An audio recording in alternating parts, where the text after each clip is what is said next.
What's up, guys, and welcome back to Overkill Gaming, your home for high-end gaming.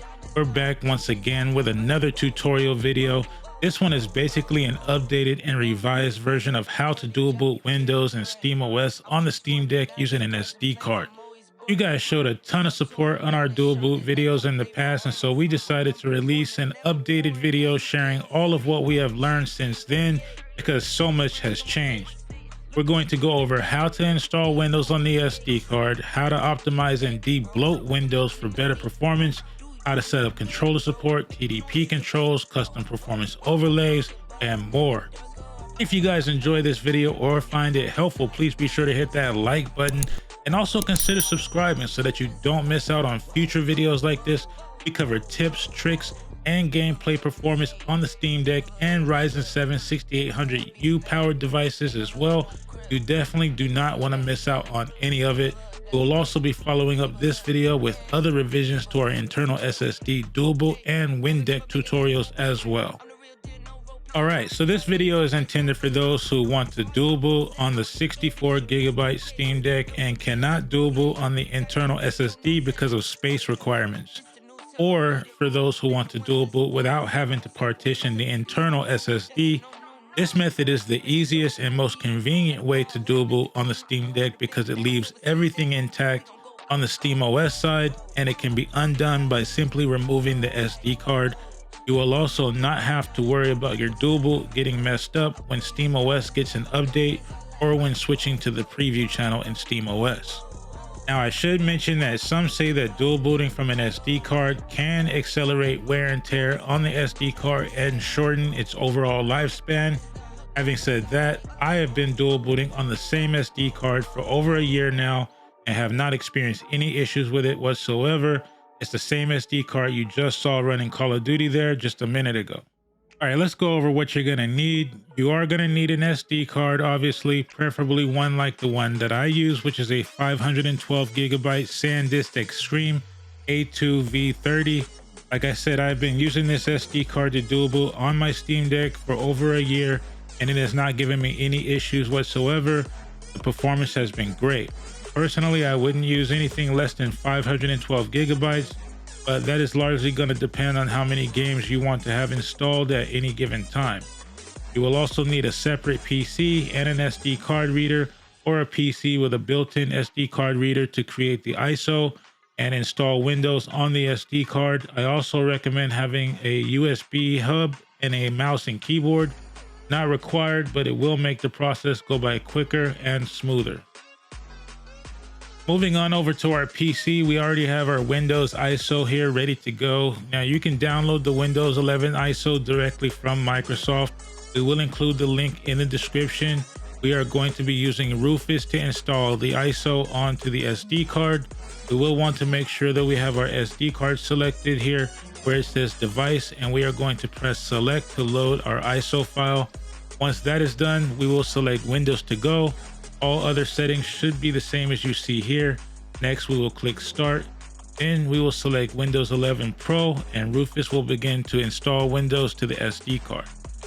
Once the installation is complete, we'll take our SD card and move on over to the Steam Deck.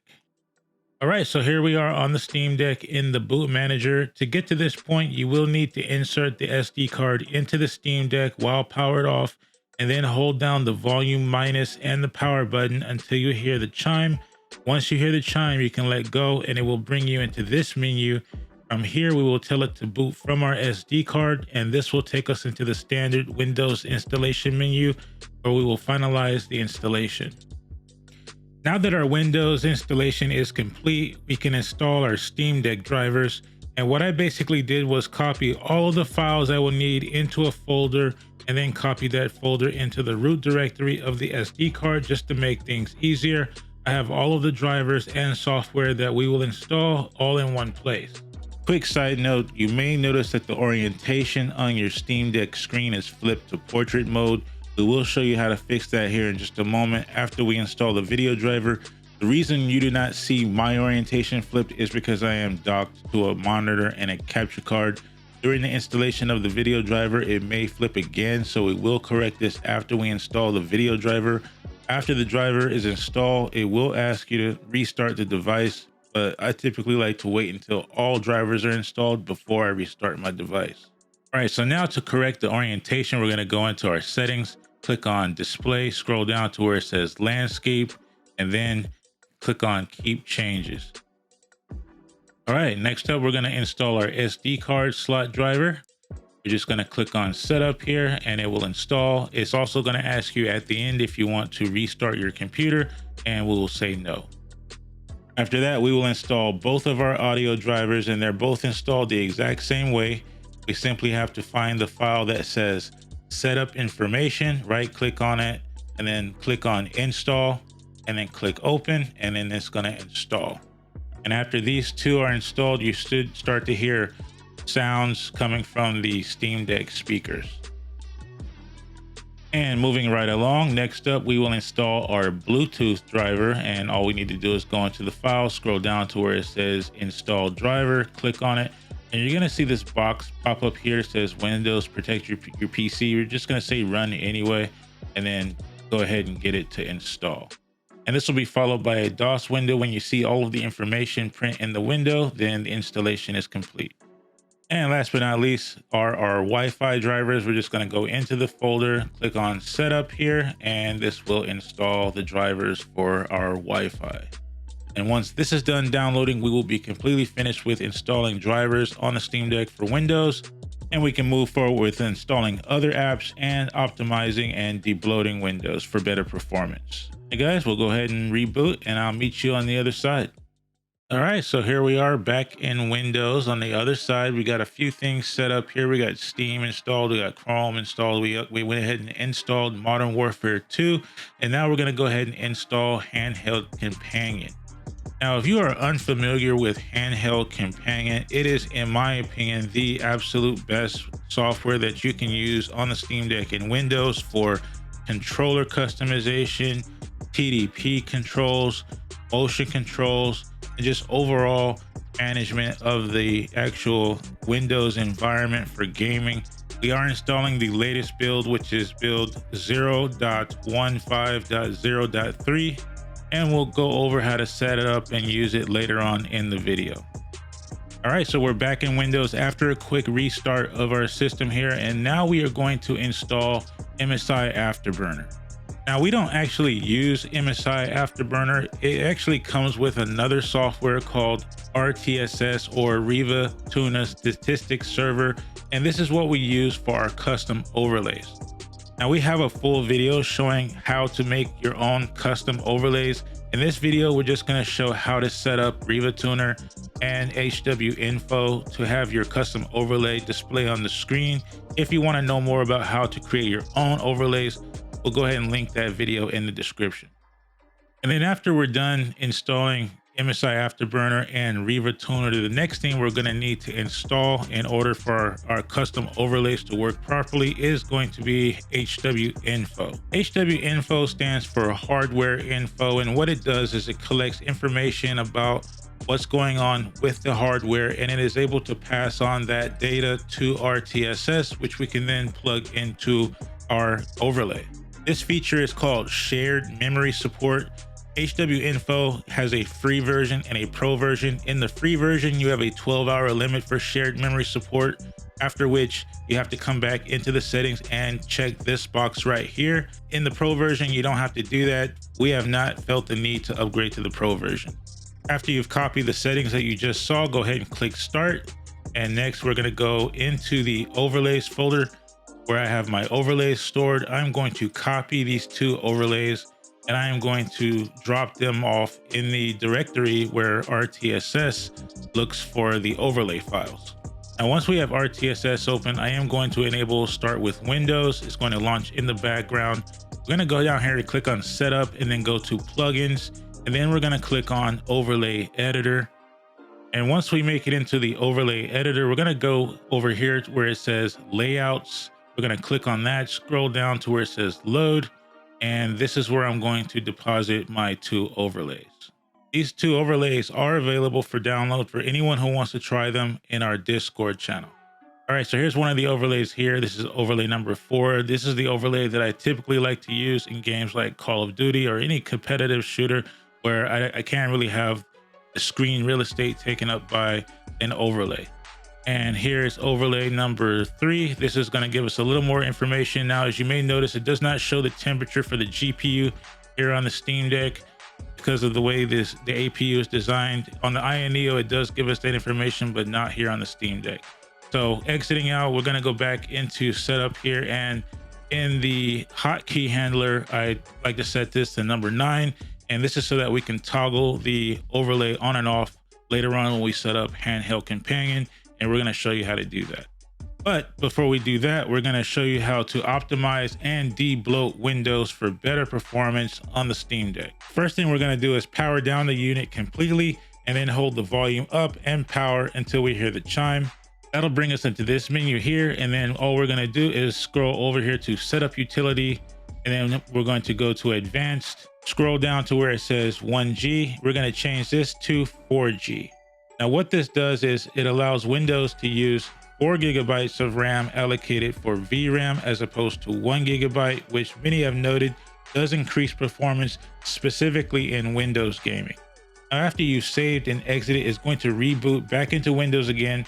And here we're going to use an app called Bloaty Nosy to debloat Windows. This is going to increase performance because it's going to eliminate unnecessary applications that are running in the background, taking up precious resources. These are applications that are typically installed by Windows by default and not by the user, many of which you don't really need on the Steam Deck. To begin this process, we'll go ahead and click on Analyze Windows, and it's going to go ahead and scan our entire system and see where the bloatware is and what can be taken out to increase performance.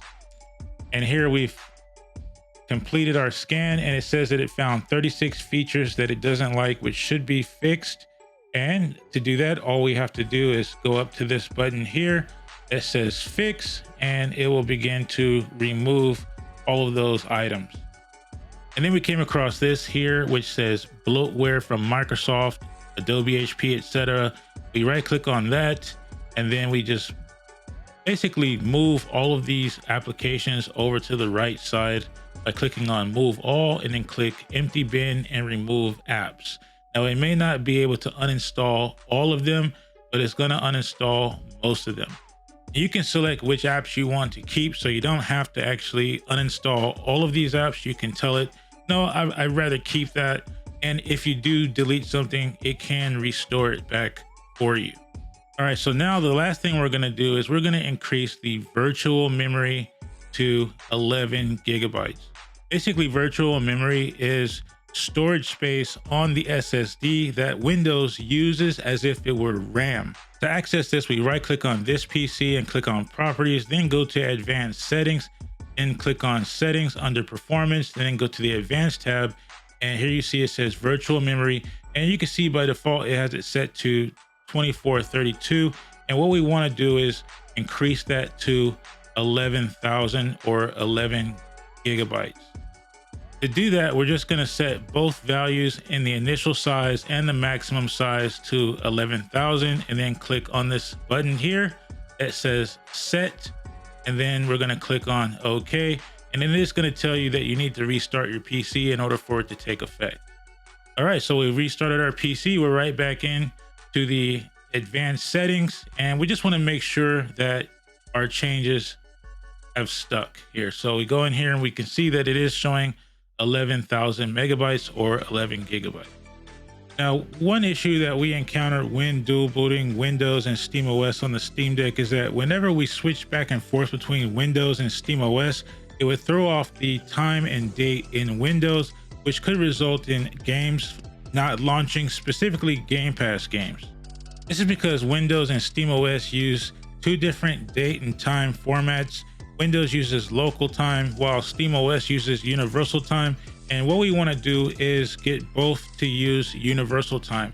And the way we're going to do that is we're going to run the command prompt as administrator, and we're going to make it a modification to the registry. And you're going to type it exactly the way you see here. Capitalization is important. It is case sensitive. So you want to type it exactly the same way that you see here. And basically what we're doing is we are telling Windows that we want it to use universal time zone format to match the same format as SteamOS, so that when we switch back and forth between SteamOS and Windows, it does not throw off the time in Windows. All right, and then once we are done, we're just going to click enter, and it should say the operation was successful. And that's basically everything I do in a nutshell to optimize performance in Windows. So now we're going to circle back to Handheld Companion and show you how I set that up as well. Like I mentioned before, this is the most recent update of Handheld Companion. This is the software that I use for controller support for games outside of Steam and TDP Control and so on and so forth. In the past, we were using SWICD, but we have since moved on from SWICD, and this is the app that we use for pretty much everything. I have it set up to start automatically with Windows and for the service to start with Handheld Companion. So the controller will be enabled when Handheld Companion is launched. As you can see here, it's showing 3 controllers: the Steam controller, the Xbox controller, and the PlayStation controller. And when we enable it, you can see that this box pops up here. And I'm going to show you how to get rid of this box because it's going to pop up every time. And the way that we're going to do this is we're going to update Xbox Gamebar. Xbox Gamebar is built into Windows. It's not something that you can uninstall, but we're not going to use it. We're just going to update it here, and then we're going to disable it completely. And I'm going to show you how to do that now. All right, so now we're going to just click on install here, and it's just going to take about a minute or so to download and update Xbox Gamebar. For those of you who actually want to use Xbox Gamebar, you can go ahead and skip these next steps that I'm about to show you. But for those of you who do not want to use it, just follow these steps here. So now you'll see that that box does not pop up anymore when we switch between controllers. But here we go. We're going to show you how to disable it. We're going to go into the settings. And once we're in settings, we're going to go to where it says apps, and then we're going to go to installed apps. And then here we'll just scroll down until we find Xbox Gamebar in our list. And here it is right here at the bottom. We're going to click on advanced options, and then we're going to scroll down to where it says background app permissions and click on never. And then we're going to tell it to terminate. From here, we'll go over to gaming. We'll go to Xbox Gamebar, and then we'll turn it off. And this is all you have to do to disable Xbox Gamebar. Now, in the previous version of Handheld Companion, we created a hotkey to be able to turn on and off lizard mode, which is basically your mouse functions on the Steam Deck. But with the newest version, we are no longer using lizard mode. We are using desktop layout. With this new feature, you are able to go in and fully customize the controller however you like, and basically tell it how you want it to behave when in desktop mode. That is when you are not in a game. For example, if you want to use the joysticks as your mouse, you can easily set that up under joysticks. You can also configure the D-pads, the trackpads, however you like.